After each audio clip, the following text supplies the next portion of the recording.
This is a 1978 Yamaha SR500. It's a project bike. I've had it running and rode it. It's got no brakes. Well, it's got brakes, but they don't work. Clutch and gears work on it.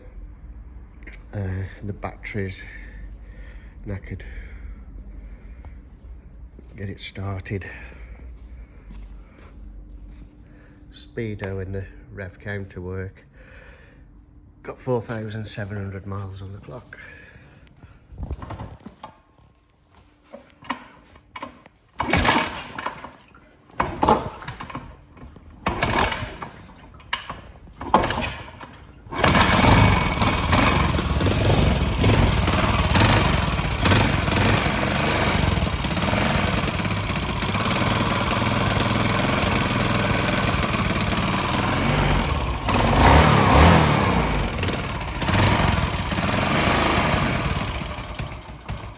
It's not ticking over, so that's why it cut out.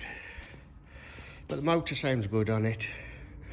But like I say, it's a project bike. There's things to do. Thank you.